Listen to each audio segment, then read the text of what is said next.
Bonjour à toutes et à tous et bienvenue dans ce point de marché de ce vendredi 21 janvier 2022, Trading University Center.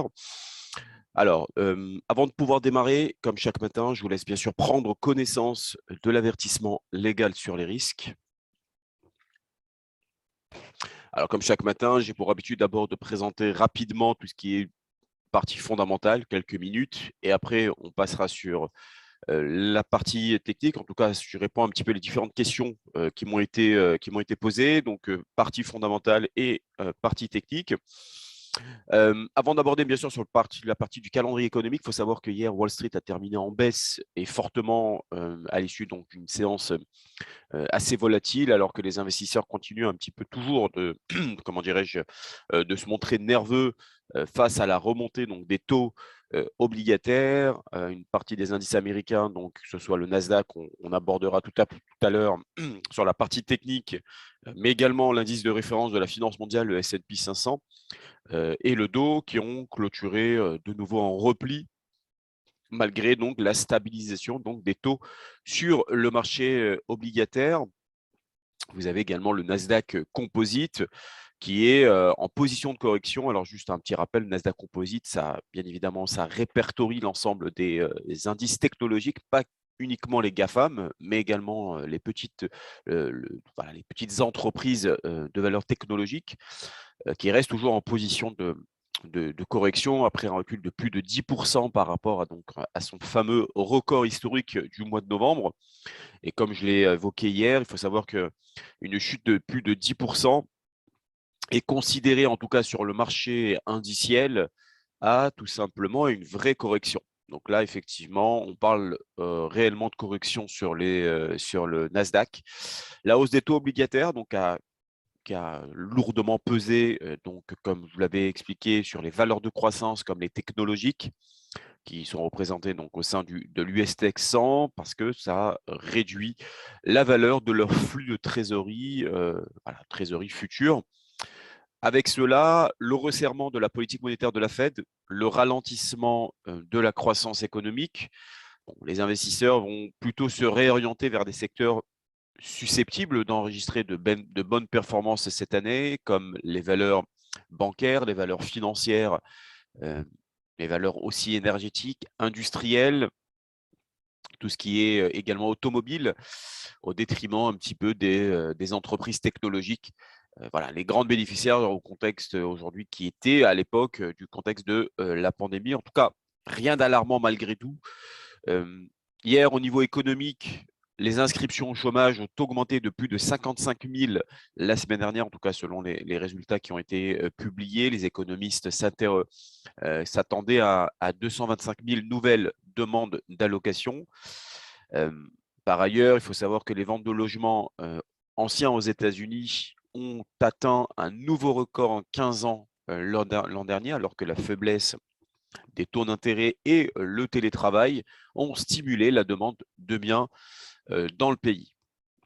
Au niveau microéconomique, comme on l'avait évoqué hier, Netflix, qui a attiré plus de 8 millions de nouveaux abonnés au trimestre écoulé, a averti que tout simplement sa croissance pourrait subir un ralentissement plus marqué que prévu en début d'année. Et donc, du coup, l'action Netflix, on en a parlé hier, notamment sur la partie technique, a chuté de près de 19% après la clôture donc, de Wall Street en réaction donc après cette annonce. Autre point important, ça concerne aussi le marché cryptographique, les crypto-monnaies. En tout cas, le Bitcoin accentue sa baisse hier, qui est passé sous un seuil psychologique des 40 000 dollars, pour l'instant avec un creux des 38 270 dollars, hein, le plus bas depuis le mois d'août 2021. La chute des marchés asiatiques ayant ajouté, je dirais, une certaine aversion au risque générale sur les marchés, les autres alt, les autres crypto-monnaies, que ce soit l'Ether qui est passé sous les 3000, mais également les autres alt ont été tirés vers le bas aussi par le Bitcoin. Alors, outre bien sûr cette faiblesse des crypto-monnaies, on retrouve aujourd'hui un sentiment généralisé d'aversion pour le risque qui a notamment pu être également observé sur les actions technologiques, en tout cas américaines hier. Ce matin, on repart effectivement sur cette faiblesse des crypto-monnaies.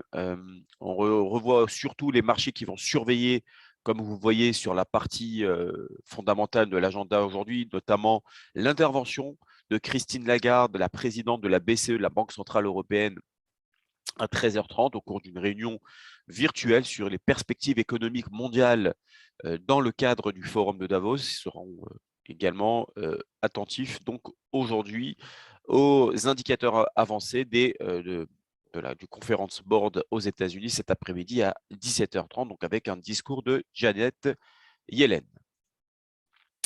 Au niveau des actifs à présenter aujourd'hui, on va regarder ensemble le Nasdaq, le DAX, l'or et la parité euro-dollar. On passe sur le Nasdaq. D'accord, donc sur la partie technique du Nasdaq. Alors là, vous le voyez, la partie technique. Alors, je vais vous agrandir un petit peu tout cela. Vous avez à gauche la partie mensuelle. Ici, au milieu, vous avez la partie hebdomadaire et à droite, vous avez effectivement la partie journalière. D'abord, dans un premier temps, on va regarder en mensuel. Ce qui est très, très intéressant, c'est cette fameuse bougie mensuelle qu'on est en train de subir. On est le 21 janvier. Alors, ce qui se passe, c'est qu'il reste encore quelques jours avant la clôture de cette bougie. En tout cas, tout nous porte à dire que si, et seulement si, on cassait cette zone à laquelle je suis en train de vous montrer, c'est-à-dire la Tenkan-sen, vous voyez que vous avez ici cet indicateur en bleu aux alentours des 14 860. Pour l'instant, au moment où je vous parle, on est à 14 780, mais la bougie n'est pas terminée.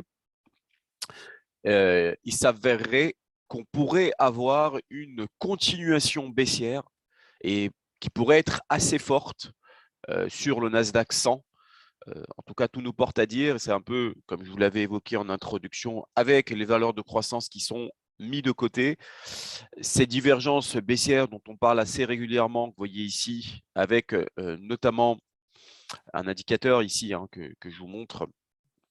Vous avez des pics qui sont de plus en plus bas alors que vous avez des pics de plus en plus hauts. Généralement, le marché a tendance à tirer vers le bas et donc on suit généralement l'indicateur. Et effectivement, l'indicateur en parallèle, bien sûr, des fondamentaux, peut nous tirer le Nasdaq beaucoup plus bas. En tout cas, si effectivement on casserait ce niveau-là, on pourrait aller chercher les 11 700. Alors ça, c'est vraiment, ça peut être sur du moyen terme. Mais en tout cas, comme je vous l'avais expliqué hier, je pense que 2022 ne sera pas l'année du Nasdaq. On pourrait avoir une chute assez importante. En tout cas, pour le moment, ce n'est pas clôturé, hein, c'est subjectif. Il faudrait patienter et attendre que la clôture mensuelle soit effectivement en dessous pour confirmer mes dires. Pour le moment, ce n'est pas le cas. Tant qu'on est encore au-dessus, on peut avoir un corps ici, avoir une mèche en dessous et avoir un corps là. Et à ce moment-là, ça pourrait repartir le mois prochain. En tout cas, voilà, si effectivement ça passerait en dessous, le marché pourrait continuer à la baisse. On va regarder en hebdomadaire. Ici, vous avez effectivement ce que je vous l'avais montré la dernière fois, c'est que vous avez eu ce qu'on appelle un double top. Un double top, c'est une forme de M. Vous avez un pullback ici et vous avez une continuation baissière. Comment ça se passe généralement lorsque vous avez un double top? Alors, je vais essayer de voir si je peux vous montrer encore le graphique comme je le montre assez régulièrement lorsque je présente une figure chartiste. C'est un peu la même configuration que vous avez là. Donc, vous voyez que ça part d'en bas, ça fait un M, ça fait un pullback, donc un retour sur cette fameuse ligne de coup, qui est là, hein, d'ailleurs, la ligne de coup, et ça repart à la baisse. Généralement, les objectifs que vous pouvez avoir, c'est tout simplement reporter ce que vous avez à l'intérieur de ce M, donc là, en l'occurrence, ici, et vous le reportez en bas. Donc, si vous reportez exactement la même chose, vous cherchez les objectifs, et je pense que l'objectif a été atteint. On va regarder ça ensemble.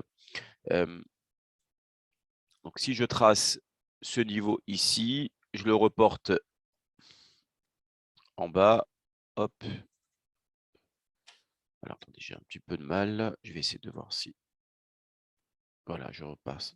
Donc, ce que j'ai à l'intérieur du M, je le reporte en dessous. Et on va voir un petit peu les objectifs. Voilà, les objectifs ont été atteints.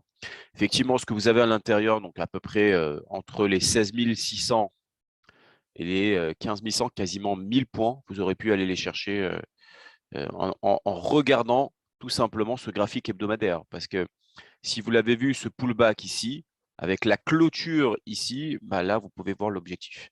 Alors maintenant, ça peut être attention. Alors attention, bien évidemment, puisque là, on est sur une zone de support qui est là, qui est intéressante, parce que si cette zone de support est cassée, Alors, bien évidemment, là, on est en clôture hebdomadaire. Cette bougie se terminera aujourd'hui. Donc, si on passe en dessous de cette zone rectangulaire que je viens de vous tracer, c'est-à-dire un support majeur, tout nous porte à dire qu'on pourrait avoir une nouvelle décélération pour la semaine à venir. En tout cas, sur du journalier, et c'est ça qui est intéressant. Donc là, effectivement, je vous avais parlé de la divergence baissière à cette période. En FIBO, vous avez les 78,60%. Hier, le marché a échoué sur les 61,8% et donc a fait ce qu'on appelle un pullback 61,8 et a bloqué la cotation à aller plus haut. Effectivement, ça a continué. Là, le marché peut aller chercher les 14 895, faire ce qu'on appelle un nouveau pullback. D'où l'importance de regarder sur des unités de temps inférieures 4 heures, 2 heures, pour voir si effectivement le marché pourrait repartir. Tant qu'on reste en dessous des 14 895, soit les 70,60% des retracements de Fibonacci, le marché reste baissier. Donc effectivement, si on échoue et on a par exemple en H4 un niveau avec une mèche comme ça et un corps qui est en dessous, on pourrait continuer à la baisse et voire même casser le niveau que je viens de vous montrer en hebdomadaire. On va regarder ce que préconisent les analystes trading central sur du court terme. Alors, vous avez dû le recevoir, notamment sur la séance européenne, sur du 30 minutes. Alors, on est sur du très court terme. Tant qu'on est, c'est un peu ce que je vous viens de montrer, tant qu'on est en dessous des 14 870, en clôture, bien sûr, H1, par exemple, on reste baissier. Donc, on peut avoir un pullback et redescendre vers les 14 500, voire les 14 370. En revanche, si on passait au-dessus des 14 870, on peut aller chercher les 15 000, voire les 15 190, mais ce n'est pas forcément ce qui est privilégié. Ça serait plutôt un scénario alternatif. On va regarder le DAX aussi, qui nous a offert une figure assez intéressante hier. On va regarder, c'est un peu dans le sillage des valeurs technologiques et des valeurs américaines. On va regarder ensemble ce qu'on peut chercher sur le DAX. Alors, le DAX est extrêmement intéressant. Je vous ai parlé assez régulièrement de ce niveau des 141% des Fibonacci qui est visible ici. Vous voyez qu'il a échoué, c'était le mois de novembre 2021, donc c'était le record historique puisqu'on avait touché les 16 301. On a de nouveau touché les 16 292 et on est reparti à la baisse. L'objectif, c'est tout simplement cette zone en bleu que vous voyez ici.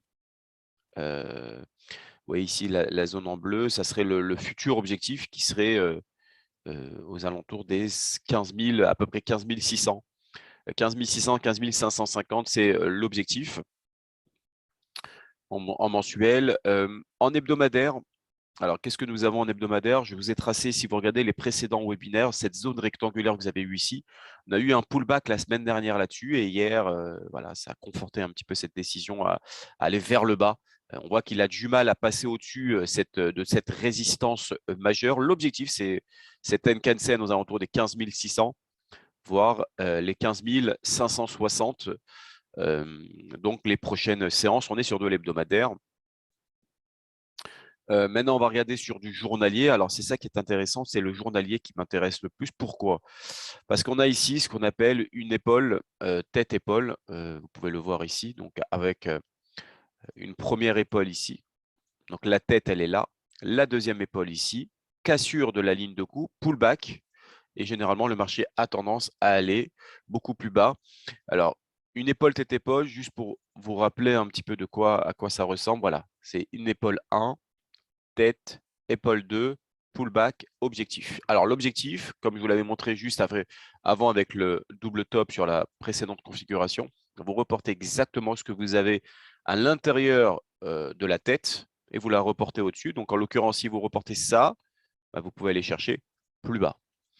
Techniquement, je vais essayer de voir combien ça pourrait représenter. Donc, on prend la tête qui serait à peu près à ce niveau-là. Donc, je fais un copier-coller. On fait un copier-coller. On prend la ligne de coup et on peut aller chercher. Je peux vous dire qu'on peut aller chercher les 15 560. C'est un peu ce qu'on a vu dans la zone juste au-dessus, donc avec la configuration hebdomadaire et mensuelle. Maintenant, ce qui est très important aussi, c'est ce canal haussier, où là, le marché, pour l'instant, est en train de bloquer sur ce canal baissier. Mais effectivement, si on cassait ce canal, vous voyez là, des creux, donc vous avez tracé un canal. Si on cassait ce canal, on pourrait aller chercher cette zone dans un premier temps.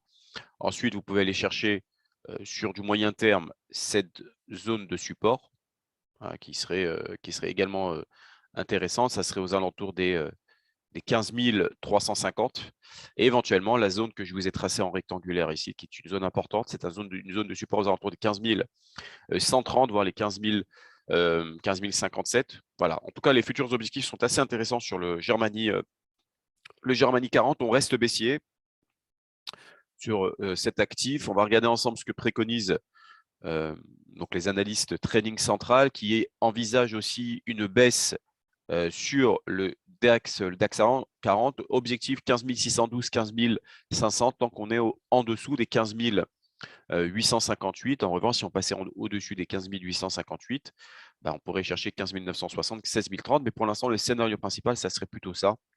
Donc, il suffirait que ça casse le support oblique pour avoir une nouvelle accélération baissière. Une décélération baissière, pardon. Le gold, donc l'or qui est extrêmement intéressant aussi, qui consolide un petit peu, mais qui a un énorme potentiel pour repartir encore à la hausse. Alors, c'est normal, le marché a besoin de respirer un petit peu. On va regarder un petit peu d'abord en mensuel. Alors, ce qui peut bloquer encore l'or, c'est les fameux 1836,65 que vous avez ici avec les 38,20% des retracements Fibonacci tracés du plus bas du mois de mars 2020 au plus haut du mois d'août 2020, puisqu'on est passé quasiment au mois de mars, c'était le plus bas aux alentours des 1451, au plus haut à 2074, quasiment 2075 en août 2020. Pour l'instant, le marché a du mal à franchir ces 38,20%, mais il se pourrait qu'on ait une accélération en hebdomadaire ou en journalier pour pouvoir confirmer cette valeur donc des 38,20% en mensuel. En hebdomadaire, bien sûr, la bougie n'est pas totalement terminée, mais tout nous porte à dire que cette cassure ici de résistance est quasiment franchie. Vous voyez ici que vous avez là. Je vais essayer de vous le tracer, c'est à peu près ici. Vous voyez, c'est une zone de résistance qui est assez importante. C'est vrai que la bougie n'est pas terminée. On pourrait avoir un corps ici. On pourrait se clôturer ici. Pour le moment, ce n'est pas le cas. Donc, on peut avoir une mèche et avoir un corps ici. Mais pour l'instant, effectivement, la dynamique est plutôt haussière. L'objectif, c'est bien évidemment la résistance oblique que vous avez ici, qui serait un objectif assez intéressant puisque vous reprenez tous les pics que vous avez depuis le mois de janvier 2021, la semaine du mois de mai 2021 également et la semaine du mois de novembre 2021. Donc, nous porte à dire qu'on pourrait aller chercher les 1860 si la cassure est validée. On va regarder ça en journalier. Et en journalier, c'est effectivement… Alors, attendez, je suis encore en hebdomadaire. On va regarder en journalier. Là, je suis sur du journalier. Donc, chaque bougie représente une journée de cotation. Donc, là, une divergence haussière ici. Confirmation avec pullback là. Cassure, donc la journée du 19 janvier 2022. Là, vous voyez les 38,20% qu'on a vus, notamment en mensuel. Pour l'instant, bloque le retracement. Donc, on pourrait avoir soit ça casse et on peut aller chercher ce support-là qui pourrait donner des points d'achat. 1827, 1831, ça pourrait être un nouveau point d'achat en gérant correctement son risque. Et donc, pour l'instant, les 38,20% à 1838 peuvent bloquer. Donc là, ça pourrait être également un nouveau point d'achat. Donc, on a un point d'achat ici, un point d'achat là. Et éventuellement, si effectivement on a un piège technique et on recasse de nouveau ça, alors à ce moment-là, le graphique mensuel pourrait confirmer le fait que la cassure n'a pas été validée ou l'hebdomadaire aussi, et on pourrait éventuellement repartir à la baisse. Mais pour le moment, la bougie que nous avions eue donc, le 19 janvier confirme un petit peu la variation. Donc, on peut avoir un pullback ici et repartir à la baisse. Donc, la dynamique serait plutôt soit ça et repartir à la hausse si et seulement si le niveau de support que vous avez là tient la route. S'il tient la route, là, effectivement, on pourrait aller chercher de nouveaux points d'achat intéressants. On va regarder ce que préconisent les analystes trading central qui envisagent toujours une hausse tant qu'on est au-dessus des 1834. Là, actuellement, on n'est pas très loin des 1834, donc soyez vigilants. Ça peut être un point d'entrée intéressant à l'achat. Mais sachez que les niveaux de support que vous avez ici à 1828, 1822 peuvent également être des points d'achat. D'accord. Donc, pour le moment, la dynamique reste haussière. Premier objectif 1848, deuxième objectif 1856. On va passer sur l'euro-dollar. Donc, la parité euro-dollar, l'une des paires les plus tradées à travers le monde. Donc, la parité euro-dollar, je vais vous montrer cela tout de suite, si j'arrive à la retrouver. Alors, je ne sais pas si c'est celle-ci. Oui, alors celle-là. Hop, alors, je reste plutôt Je reste plutôt optimiste sur une remontée de la parité euro-dollar. On a eu effectivement ici un double top qui a été confirmé, hein, donc avec l'intérieur de ce top, donc ce M que vous avez ici, donc on reporte et effectivement on a atteint l'objectif. Alors, ce qui est intéressant, c'est que c'est la bougie la bougie du mois dernier est une bougie un petit peu de, comment dirais-je, d'indécision. On a une clôture un peu comme un marteau que vous aviez eu ici. Ça ressemble à un marteau. Alors, c'est vrai qu'on a une légère mèche ici. Généralement, lorsqu'on a ce type de marteau dans une configuration baissière ou haussière, généralement, le marché a tendance à repartir dans l'autre sens. Donc, on peut avoir… Alors, je vais voir si j'arrive à trouver la vraie… Ah, voilà, elle est là, la configuration que je voulais vous montrer. Donc là, comme vous voyez ici, donc marteau, c'est ça. Donc, vous avez une bougie qui peut être verte ou rouge. Vous avez cessé. Hein. Et généralement, le marché a tendance à repartir à la hausse derrière. Donc, c'est un peu comme vous avez ici. Vous voyez une dynamique baissière, comme vous l'avez ici, donc dynamique baissière. Et là, on pourrait avoir un retournement haussier. Alors, on est en mensuel. Donc, pour l'instant, la bougie que vous avez ici en rouge n'est pas terminée. On est le 21, donc il reste encore quelques jours avant la clôture de cette bougie. On pourrait avoir une bougie qui pourrait remonter aux alentours des 1,1450. Et effectivement, si on a une bougie verte à la fin de ce mois-ci, ça peut être intéressant pour le mois suivant. Et là, on pourrait aller chercher les 1,1493, voir si on casse cette zone que vous avez ici, aller chercher cette zone rectangulaire que je vous ai tracée aux alentours des 1,17. Ce qui pourrait être intéressant, une remontée de l'euro par rapport au dollar. Le dollar est sous pression. Donc, effectivement, on pourrait avoir une dépréciation du dollar américain par rapport à l'euro. On va regarder en hebdomadaire. En hebdomadaire, je vous ai tracé un petit niveau de support ici qui a été franchi à ce niveau-là. Donc, c'était la semaine du 3 janvier. Accélération, mais on n'est pas allé chercher la résistance. Retournement baissier cette semaine. La bougie n'est pas terminée. Donc, on pourrait avoir un retournement aussi aux alentours des 1,13, voire pour la semaine à venir, une remontée vers cette zone aux alentours des 1,1514, 1,1521, tant qu'on est, bien évidemment, au-dessus de cette zone que vous avez ici. Tant qu'on est au-dessus. Si la clôture passerait en dessous de cette zone, alors là, oui, on pourrait aller chercher les 1,1240, voire le niveau le plus bas de la semaine de novembre 21, qui était les 1,1186. Mais effectivement, il faut que ça casse cette zone rectangulaire que je vous ai ici, qui est une zone de support. Ici, vous avez les retracements de Fibonacci. Vous avez un support oblique ici qui tient. On est sur les 23,6% des retracements de Fibonacci. Pour l'instant, ça tient. Tant que ce support et ces Fibos tiennent, le marché reste plutôt dans une configuration haussière sur du court terme. Et donc, ça pourrait confirmer un peu la décision sur de l'hebdomadaire. En revanche, si ça passait en dessous de ce support oblique, on pourrait aller chercher 1,1270, voire 1,1240, voire le niveau que je vous ai donné en hebdomadaire. Mais bon, pour le moment, le niveau continue de tenir et ça pourrait être même un point d'achat intéressant. On va regarder ce que préconisent les analystes Trading Central. Tant qu'on est au-dessus des 1,13, on achète avec des objectifs 1,1350, voire 1,1365. Voilà pour ce webinaire du vendredi 21 janvier 2022. Je vous souhaite une excellente journée à toutes et à tous. Je vous souhaite un très bon week-end et je vous dis à lundi pour un nouveau point de marché.